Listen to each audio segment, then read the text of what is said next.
Día de lectura, María. Sí, día de lectura, día feo, afuera está Día gris, lluvioso. lluvioso. Y todavía seguimos con la pandemia. Seguimos con la pandemia, así que bueno, estamos a principios de junio, ya empieza el frío al lado de la estufita. Sí, empiezan ahora los meses más difíciles para esto que estamos viviendo. Pero bueno, siempre el ánimo para arriba, ¿eh? Sí. Con ganas de hacer cosas, y además, bueno, que disfrutamos enormemente esta comunicación con la gente, ¿no? Sí. Este, La verdad que bueno, el tema que nos convoca en el canal siempre es el tema de los hongos. Yo soy la voz que escuchan y que nunca ven. Sí, que muchas veces me han dicho, ¿por qué no aparece María en los videos, no? Sí, ¿por qué no aparece María? No, porque no saben que me llamo Sí, María. bueno, no, pero en algún momento creo que apareció ¿Ah, tu sí? nombre. ¿Apareció? Sí. Entonces, Bueno. ¿por qué no aparece María en el video? Claro, se tienen que topar con esta cara Porque siempre. vos sí saben que te llamas Daniel porque yo te nombro permanentemente. Sí. Bueno, es un gusto que hoy me vean. Realmente y bueno, hoy vamos a conversar, ya que no salimos a buscar hongos porque el día no lo permitió, pero bueno, queríamos compartir con ustedes algunas lecturas de las que hacemos, y que bueno, que por estos días nos tiene bastante entretenidos, sobre todo a vos, que sos el que estudias más. Sí, ustedes saben que nosotros tuvimos un pionero en este tema, que fue el doctor Taliche, Sí. que ya en el año 1934 editaba su primer libro. Después tuvo varias publicaciones más, creo que fueron 3 más hasta el año 1980. Sí. Particularmente tenemos esta que están viendo. La voy a acercar. Es del año 48. Sí. En un momento que los hongos eran considerados plantas. Sí, en este periodo del siglo XX, ¿no? Mediados, 1948 es esta edición, pero el libro se editó por primera vez en 1934. 1934. Se creía que eran plantas estos seres, porque bueno, yo me imagino que era lo que... Claro, porque además el sentido común te decía, sobre todo. Eran seres que crecían vinculados a los árboles, a los arbustos, en el suelo, pero bueno, eran seres que no tenían clorofila, ni tenían hojas, sí tenían, en términos generales, un sombrero al que se le llama pilio, con una parte interna reproductora, que es el himenio, y un pie que lo vincula con la tierra. Claro, que en el libro podemos ver que, claro, en este libro de esa época, donde no se sabía que no eran plantas, se habla de tallo y no de pie, por ejemplo. Esa es una pista que tenemos para saber que, bueno, la concepción del hongo en aquella época era otra. Sí, y es un error que a veces cometo, que yo hablo sin querer de tallo, pero bueno, si me escucha un micólogo no le va a gustar mucho, ¿no? Porque en realidad es el pie del hongo. Sí. Le decíamos que este libro, bueno, la mayoría de las imágenes son dibujadas, son dibujos, no sé si lo pueden apreciar acá. Hay algunas fotografías en blanco y negro, pero la mayoría de las imágenes son dibujos muy bien resueltos, casi que reales, ¿no? Pero bueno, un libro de lo más didáctico. Piensen que el doctor Taliche, junto con su señora, que se formaron mucho en Francia, en la Sorbona mismo, fueron estudiosos del tema fúngico, participaron ya de eventos en París, vinculado al tema hongos, y bueno, realmente es como una Biblia que hemos tenido en estos libros, que son muy interesantes, ¿no? Las figuras, si querés mostrar alguna otra, son impecables. Sí. Esos dibujos son impecables. Fíjense, por ejemplo, Claro, estamos hablando de una época en que la fotografía no tenía el desarrollo que tiene hoy. Bueno, hoy con el celular ni hablar. Entonces, por ahí era mucho mejor, no sé, dibujar. Aunque hay algunas fotos en blanco y negro, porque claro, las fotos son en blanco y negro y la pintura, el dibujo pintado, como que ilustraba mejor el hongo, ¿no? El tipo de hongo. Fíjate por ahí las fotos que hay en blanco y negro. Bueno, era el tipo de fotografía que había en la época. No es tan ilustrativa como, claro, hay muchas fotos, el dibujo. Muchas fotos que son fotografías en blanco y negro, ¿no? ¿En qué año fue que se descubrió o se llegó a la conclusión de que era otro reino, el reino Fungi? Fíjate que aquí les quiero mostrar, ¿ven? Sí. Otras fotos en blanco y negro, en fin, hay muchas. Claro, como eran considerados plantas, dijimos en un principio, pero en el año 1969, un biólogo llamado Whittaker estableció el reino Fungi. Entonces quedaron 5 reinos, ¿verdad? Claro. El reino animal. El reino me gusta eso que digas. El reino vegetal, el reino mineral, el reino protista y el reino fungi. Nosotros somos, como siempre digo, pero por las dudas que haya alguien que no nos escuche por primera vez, somos aficionados al tema hongos, no somos biólogos, venimos de áreas del conocimiento totalmente diferentes. Vos venís del área de la biología. Están hablando con una profesora de idioma español y lingüística. Y yo vengo de la ciencia, vengo de una rama de la salud. Pero bueno, este tema que nos apasiona. Nos apasiona. Siempre decimos que no es solo el hecho de buscar hongos para poder ingerirlos después. Sí. No, es ese desafío, esa búsqueda de lo esperado o de lo inesperado, porque nunca sabemos con lo que nos vamos a encontrar. Sí, es como la cacería del tesoro. Claro, muchos hongos que están escondidos, que hay que desmalezar para poder verlos, poder identificarlos. Quizás si no lo han experimentado, les pedimos que lo hagan para saber de lo que estamos hablando, porque por ahí muchas veces a mí me pasa que me quedan mirando amigas, ¿verdad? Como no entienden lo que les estoy diciendo, la emoción de buscar hongos, o sea, no lo comprenden. Hay que vivirlo para comprenderlo. Sí, para poder entenderlo, ¿no? Y es inexplicable, yo no sé por qué pasa eso, pero es muy emocionante. Es muy emocionante. Son salidas aparte que uno hace en el aire libre, en un aire oxigenado, donde no hay otras personas normalmente. O sea que es una salida súper disfrutable. Súper disfrutable. Y hoy, como no podemos salir, dijimos, bueno, vamos a grabar un video en el que hablemos de las lecturas que tenemos. Por acá tenemos otros libros, no solamente de Taliche del 48, sí. Que bueno, quería decir dónde lo habíamos adquirido. Lo adquirimos en un lugar en nuestro país, en Montevideo, Uruguay estamos, que se llama la Feria de Tristán Narvaja. Es una feria que ya hoy por hoy es una feria famosa a nivel internacional. Sí. Es como el mercado de las pulgas en Madrid. Sí.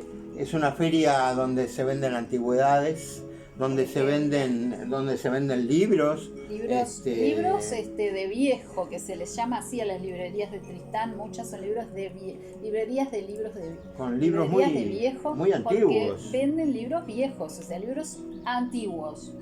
Y también viejos. Hace pocos días que veíamos El Gorro Blanco, ese famoso libro de gastronomía, ¿no? Que fue un ícono para todos los que estaban en el tema culinario.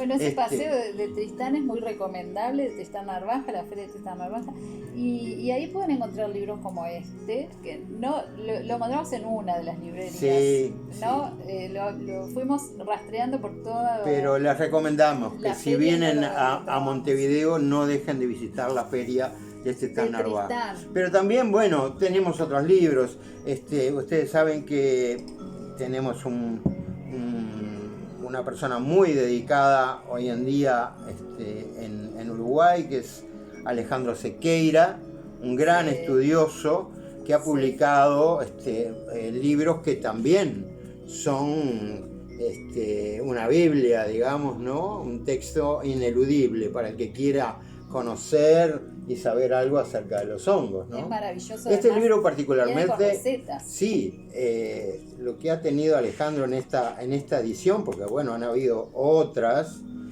Primero que tiene una fotografía excelente el libro, ¿no? Está de más decir que Alejandro Sequeira, entre otras cosas, es fotógrafo. Hay realmente imágenes increíbles. Y bueno, y después hay infinidad de recetas realizadas con hongos, excelentes, muy recomendables. Bueno, y otros de estos... información valiosa en sus libros. Sí, muy interesante, ¿no? Sí. Y después hay otros libros. Este es un libro europeo, de Ana del Conte, Setas comestibles.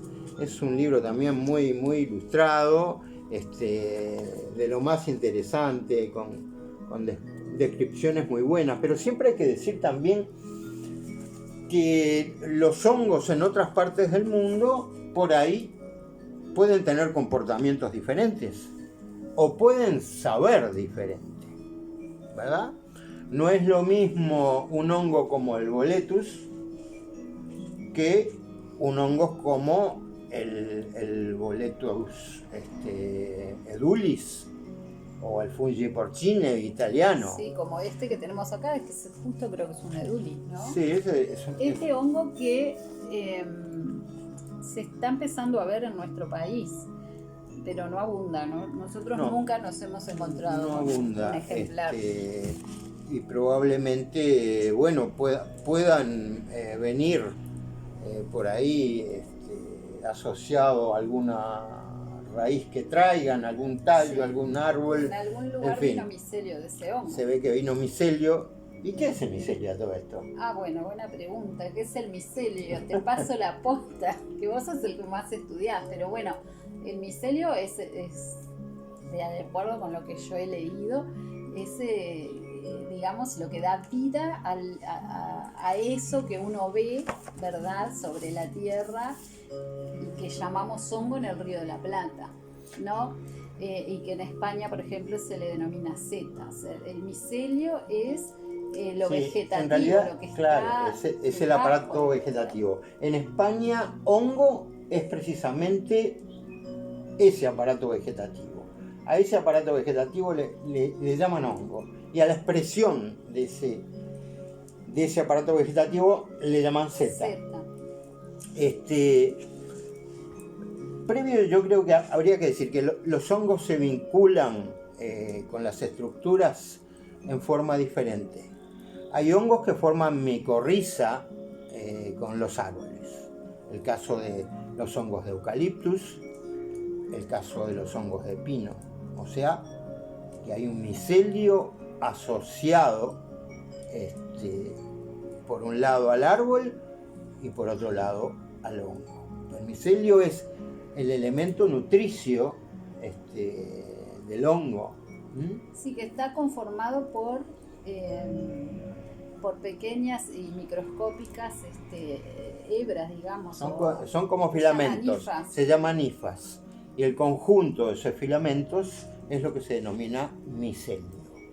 Eso, digamos, permanece por debajo de la tierra y cuando se dan las condiciones apropiadas es que, digamos, se expresa en el exterior y con forma de... Vos dijiste una cosa muy importante, cuando se dan las condiciones apropiadas, porque entendamos que el micelio puede permanecer años en la tierra, extendiéndose sin encontrar una fructificación, o sea, sin poder expresarse porque no están dadas las condiciones, ya sea porque fue una temporada o Muy fueron seca. años secos o muy lluviosos, entonces el hongo queda en esa forma latente bajo la tierra. De la misma forma como nos ha pasado tantas veces que recorremos un monte, un bosque lleno de pinos y no encontramos un solo hongo. sí.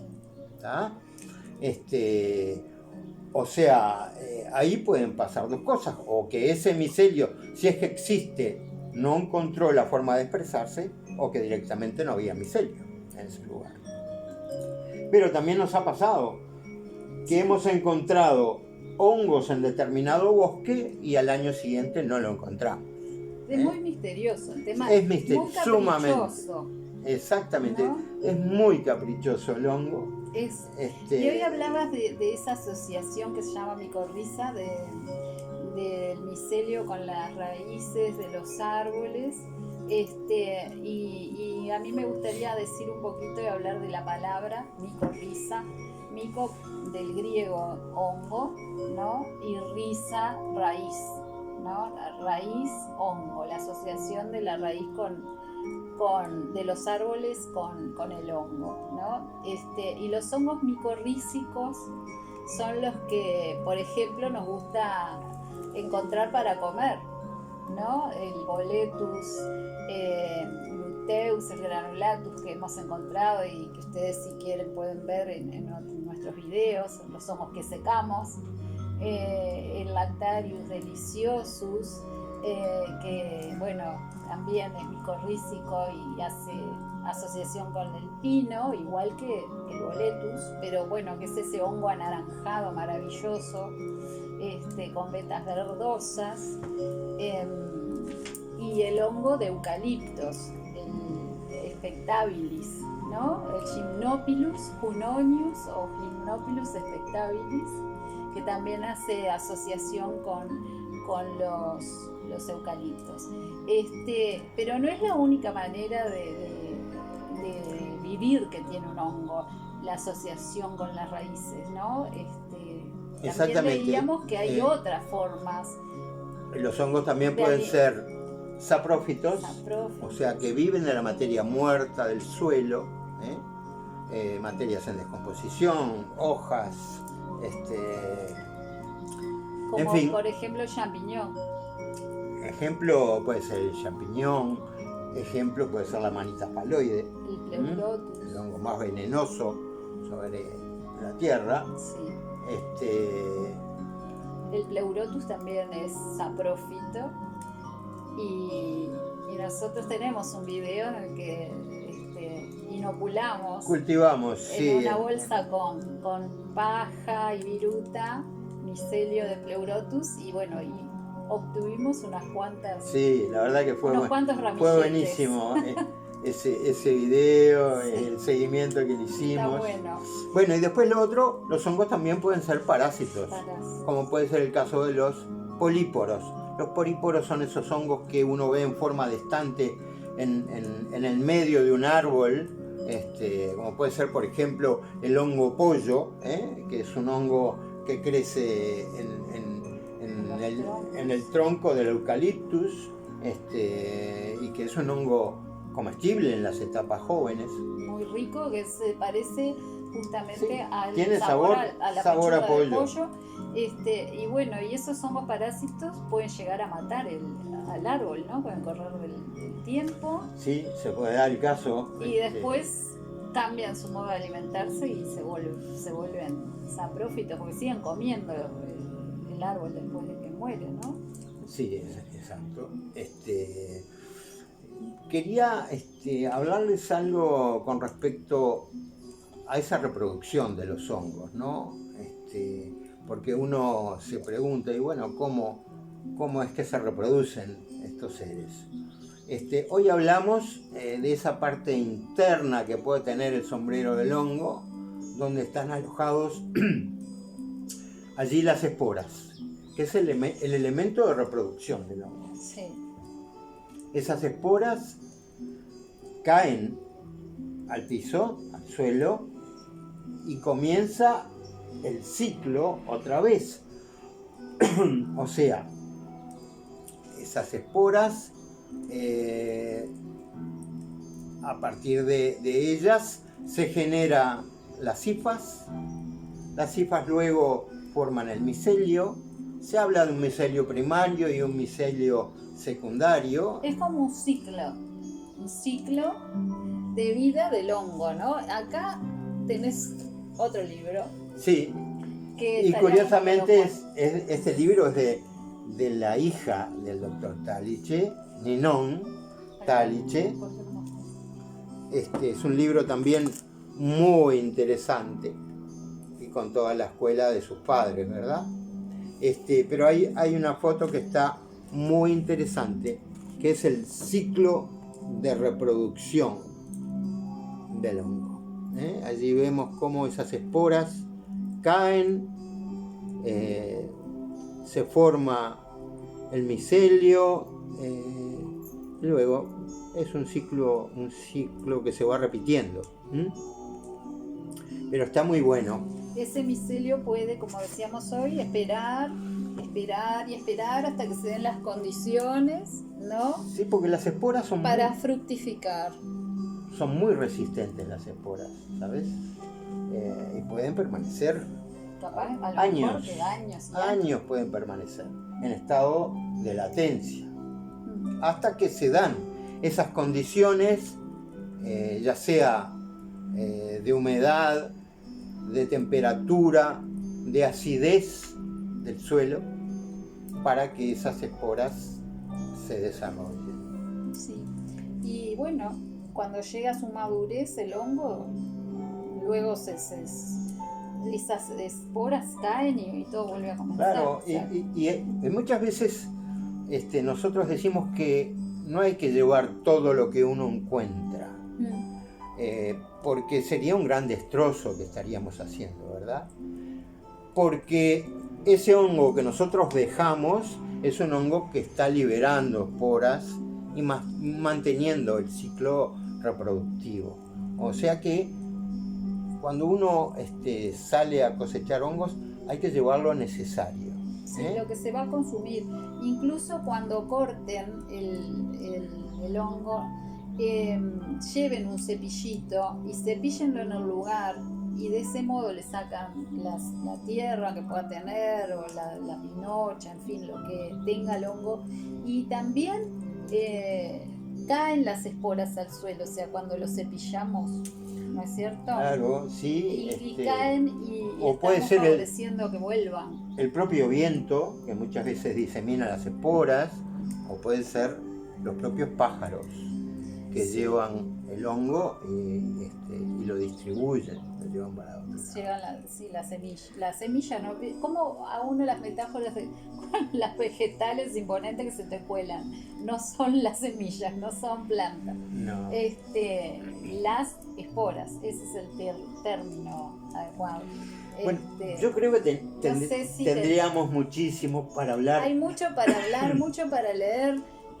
Hoy queríamos recomendarles estas lecturas, hongos del Uruguay, comestibles y venenosos. O sea, no solamente los hongos comestibles están en este libro de la hija de Taliche, Ninon Taliche Lacombe, el libro de Rodolfo Taliche y su esposa Magdalena de Taliche, hongos comestibles, manual práctico, y el libro de Alejandro Sequeira, este uruguayo, diseñador, fotógrafo, estudioso de la biología, hongos silvestres comestibles en Uruguay, y el libro de Ana del Conte y Tomás Lacy, setas comestibles para cazar y cocinar. ¿Viste el término, el verbo que usa, ¿no? Cazar. Y hoy hablábamos de esa emoción que se siente, ¿no? Bueno, uno podrá pensar por qué usaron ese verbo cazar para referirse a hongos. Realmente se siente muchísima satisfacción cuando uno encuentra una pieza, realmente parece una pieza de caza, no sé. Exacto. Pero además lo maravilloso de las formas ¿no? Que tienen los hongos. Tienen que saber que cada año surgen cientos de especies nuevas. O sea que cada año nos podemos sorprender con la aparición de un hongo que no conocíamos. Lo importante es consumir los hongos que uno conoce para no tener ningún tipo de problema. Y luego lo otro, consumir lo necesario. Sí, no depredar. No hacer una depredación del lugar. Y entonces, como decía aquel dicho, los hongos podrían ser todos comestibles, algunos una sola vez. Bueno, hay que tener cuidado. Sí, Por lo tanto, hay que tener mucho cuidado. Solo consumir lo que consumir lo que se conoce. El resto es motivo de estudio. Nosotros siempre traemos hongos que encontramos para poder estudiarlos. Y recurrimos a la bibliografía que tenemos. Y también son motivo para tener buenas fotografías, porque claro, hay hongos muy bellos, no son comestibles, pero son el diseño que hay en la naturaleza, ¿no? Es increíble el diseño que tienen los hongos. Entonces, para aquellos que además gustan de la fotografía, bueno, es algo también muy, muy hermoso, ¿no? María, se nos está terminando el tiempo porque tenemos un determinado límite para poder exponer, sí, hace pero rato que estamos conversando. Hace tiempo. Bueno. Pero esto va a ser una primera edición probablemente de una serie de videos que hagamos. Bueno, ustedes nos harán comentarios. Les pedimos que nos comenten si les gustó, que nos den el dedito para arriba si les gustó, y si no, bueno, que nos digan también. Porque bueno, la idea es informarnos y bueno, y juntar hongos, por supuesto, pero también informarnos respecto de ellos. Y bueno, esperemos que el video haya sido ameno. Y si ustedes gustan de este tipo de videos, ya haremos otros. Claro que sí, ¿no? Así que bueno, por el momento les decimos hasta luego. Hasta luego. Pasen muy lindo. Y bueno, sigan leyendo y juntando hongos. Chao, chao. Chao.